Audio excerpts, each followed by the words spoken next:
Hello everyone, welcome to dynamic study. मैं विवेक शुक्ला आज आपके लिए दिसंबर 2019 के एग्ज़ाम्स के क्वेश्चन जो हमारी सीरीज चल रही है एग्ज़ाम क्वेश्चंस की, उसको आगे बढ़ाते हुए हम इसको कवर करने की कोशिश करते हैं। ठीक है, इसी तरीके से 10 MCQs करके हम सारे जितने भी हमारे क्वेश्चंस आए हुए थे सभी को कवर करेंगे। ठीक है, तो आप सब चैनल के साथ बने रहिए और देखते रहिए। ठीक है, तो आप सबको यह वीडियो उसी तरीके से समझ में आएगी जैसे ये जो सीरीज चलती है, अगर आप उसको कंटिन्यू देखते हैं first second third series, then जैसे हमारी क्विज क्लास चल रही है तो उसमें 12 क्लासेस हो चुकी हैं ऑलरेडी, 13 क्लासेस हम मैंने वीडियो का अपलोड भी कर दी है। और यह वीडियो जो आई है, ठीक है, यह हमारी 3rd क्लास, ठीक है, जो हमारा new and updated net syllabus पे बेस है और जो हमारा पेपर जो क्वेश्चन आए हुए हैं उस पर हम बात कर रहे हैं। ठीक है, तो चलिए स्टार्ट करते हैं 10 MCQ जो हमारे पेपर में आए हुए। तो हमारा पहला है, which of the following reports of second ARC is not correctly matched. ठीक है, तो आपको एक सेकंड ARC का आपको रिपोर्ट बताना है जो कि करेक्टली मैच नहीं है। ठीक है, तो फर्स्ट है state and district administration report. ठीक है, तो स्टेट एंड डिस्ट्रिक्ट एडमिनिस्ट्रेशन की बात किस रिपोर्ट में की गई है? तो पहले तो है 15th रिपोर्ट। ठीक है, देन सेकंड ऑप्शन देखते हैं citizen centric administration, 10th report. Then third देखते हैं local governance, 6th report. Then fourth option है strengthening financial management system, 14th report. ठीक है, तो आंसर देखते हैं, आंसर है second citizen centric administration report. ठीक है, तो आपको यह बताना है कि यह किस रिपोर्ट में कहा है। ठीक है, तो सेकंड ARC को आपको बहुत अच्छे से पढ़ना है क्योंकि ज़्यादातर क्वेश्चंस जब रिकमेंडेशन से पूछ रहे हैं तो सेकंड ARC को ज़्यादा पूछा जा रहा है, तो सेकंड ARC को आपको सही से पढ़ना है। ठीक है, देन सेकंड क्वेश्चन तो मूव करते हैं। तो हमारा सेकंड क्वेश्चन क्या होता है, match type of categories of policy with respective examples. ठीक है, तो यह क्वेश्चन हमारा पब्लिक पॉलिसी से है जो कि हमारे बता रहे हैं, ठीक है, कि हमारे जो टाइप्स ऑफ पब्लिक पॉलिसी हैं उसकी बात करता है कि वो किसके साथ मैच करता है, किस एग्जाम्पल के साथ मैच करता है। ठीक है, तो पहला है डिस्ट्रीब्यूटेड पॉलिसी, देन सेकंड है रीडिस्ट्रीब्यूटेड पॉलिसी, देन थर्ड है protective regulatory policy, then fourth है कम्पिटेटिव रेगुलेटरी पॉलिसी। ठीक है, एग्जाम्पल्स देखते हैं, promotion of civil right for social minorities, then second licensing professions such as law or medicine, then third है farm subsidies, और then fourth है unsafe consumer product। ठीक है, ऑप्शन देखते हैं 1 2 3 4, 2 3 4 1, 3 1 4 2 और then 4 1 2 3। आंसर देखते हैं, आंसर है 3 1 and 4 2। ठीक है, तो आप जब टाइप्स ऑफ पब्लिक पॉलिसी पढ़ेंगे तो टाइप्स ऑफ पब्लिक पॉलिसी में आपको बहुत अच्छे से कवर हो जाएगा। ठीक है, तो नेक्स्ट क्वेश्चन मूव करते हैं। आपको अगर क्वेश्चन समझ में नहीं आएगा तो आप कमेंट करिएगा, तो इसी तरीके से हम, ठीक है, तो समझा देंगे। ठीक है, देन नेक्स्ट क्वेश्चन मूव करते हैं। हमारा थर्ड क्वेश्चन क्या कहता है, which of the following administrative level is called as the nerve centre of the state administration. तो स्टेट एडमिनिस्ट्रेशन का नर्व सिस्टम क्या है आपको बताना है। तो पहला है state secretariat, then second state directorate, then third है डिविजनल कमिश्नर, देन फोर्थ है डिस्ट्रिक्ट कलेक्ट्रेट। ठीक है, तो आंसर देखते हैं क्या है, आंसर हमारा state secretariat. Then fourth question क्या कहते हैं, which of the following is not a method of ministerial control over public enterprises. Options देखते हैं, policy direction, then second appointment of member on governing board, then third है discussion on annual and other report, then fourth है acquiring information and evolution. ठीक है, तो answer देखते हैं, हमारा discussion on annual and other report.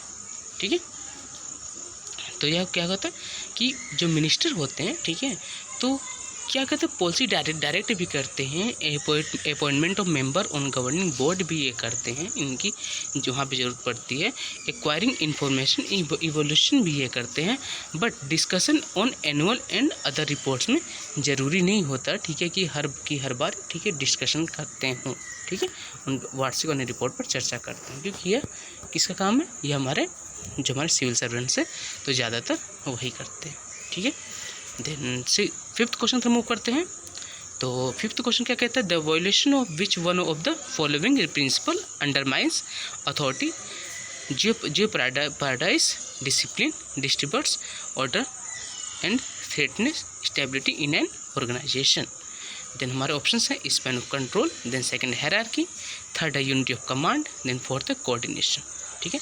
तो कहता है कि कौन सा सिद्धांत है जो कहता है उसके उल्लंघन के कारण, ठीक है, उसके अधिकार खतरे में पड़ जाते हैं, आदेश की एकता में गड़बड़ी हो जाती है, संगठन में स्थिरता नहीं रह जाती है ना, तो कौन कहता है, ठीक है। तो आपको ये बताना है कि कौन कहता है, तो आपको पता ही होना चाहिए, लेकिन किस सिद्धांत में, किस हमारे जो प्रिंसिपल है, किस प्रिंसिपल में यह बात कही थी, ठीक है, आपको ये भी पता होना चाहिए। तो आंसर देख लेते हैं।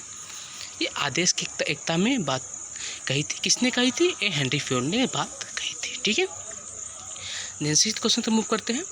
Business process reengineering aims at which of the following. तो बीपीआर की बात करते हैं। बीपीआर हमारे सिलेबस में न्यू ऐड हुआ है, ठीक है, तो आपको ये बात ध्यान में रखनी होगी कि हमारा जो न्यू अपडेटेड सिलेबस है उस बेस पे हम यहाँ पे क्वेश्चन सम कर रहे हैं, और जितनी भी न्यू सीरीज चला रहे हैं वो new and updated net syllabus के बेस पे हम चला रहे हैं, ठीक है। तो आपको इसी तरीके से क्वेश्चन सभी क्वेश्चंस का मिला जुला रूप मिलेगा, ठीक है। तो देखते हैं, पहले हमारा ए ऑप्शन क्या है, improvement of customer service, then B है cutting of operational cost, then C है becoming world class competitor, then fourth है इम्प्रूविंग प्रोडक्शन। कोड देखते हैं, CND, AND, ABC, ABCD। ये हमारा ABCD की बात करता है, ठीक है। देन 7th क्वेश्चन पर मूव करते हैं। Which one of the following statement is not correct about probability. यह क्वेश्चन हमारा रिसर्च मेथोडोलॉजी से है, जो हमारा 10th यूनिट है, ठीक है। तो ये कहते हैं it express the frequency of the occurrence of a given event. Then second है it is fundamental or to all kind of sampling process. Then C है it is essential a mathematical one. Then fourth है a refer to the likelihood that a given statement may or may not be a true statement.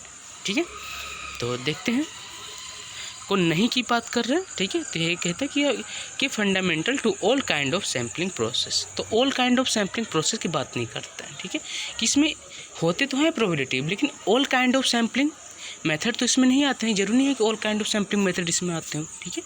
तो इस बात को ध्यान में रखना है। 8th क्वेश्चन पर मूव करते हैं।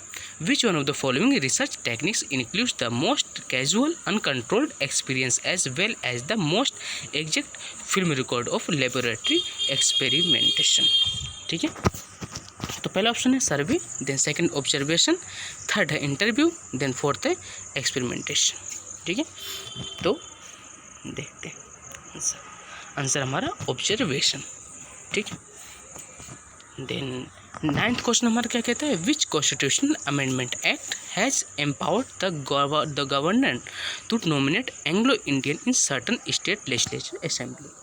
Options 21st constitutional amendment act, second है 22nd constitutional amendment act, then third है 23rd constitutional amendment act, then fourth है 24th कॉन्स्टिट्यूशनल अमेंडमेंट एक्ट। ठीक है, आंसर देखते हैं। आंसर हमारा 23rd कॉन्स्टिट्यूशनल अमेंडमेंट एक्ट की बात करते हैं। तो आपको जो अमेंडमेंट एक्ट सबको पढ़ना होगा, ध्यान से पढ़ना होगा और सबको याद करना पड़ेगा। इसके लिए आपको ट्रिक बताई जाएगी। ठीक है, तो किस तरीके से आपको करना है। ठीक है, देन 10th क्वेश्चन और आज का हमारा लास्ट क्वेश्चन क्या कहता है, chronological arrange the timing of the follow acts commission during British period in India. अब ब्रिटिश पीरियड के टाइम पे जो भी एक्ट्स आए थे, कमेटी आई थी, कमीशन आए थे, आपको उसको अरेंज करना है कि किस टाइम के बाद कौन सी कमेटी एक दूसरे के बाद आई थी। ठीक है, तो पहला है रेगुलेटरी एक्ट्स, देन सेकंड है रॉयल कमीशन, देन थर्ड है मैकॉले कमेटी, देन फोर्थ है एजुकेशन कमीशन। ठीक है, आंसर देख लेते हैं। आंसर हमारा है सेकंड, जो हमारा रॉयल कमीशन। ठीक है, तो थैंक यू सो मच। हाँ, आज की वीडियो यहीं पे करते हैं। Keep on watching, keep on learning. ठीक है, और मैं यही कहता हूँ, ठीक है, कि आप लोग वीडियो शुरू से एंड तक एक ही क्वेश्चंस को बारीकी से समझे, और जो सीरीज चल रही है सीरीज के अकॉर्डिंग आप पढ़ते जाइए। आपको बहुत फ़ायदा मिलने वाला है इस बार नेट के पेपर में, बहुत फ़ायदा मिलने वाला है। तो thank you so much, keep on watching, keep on learning.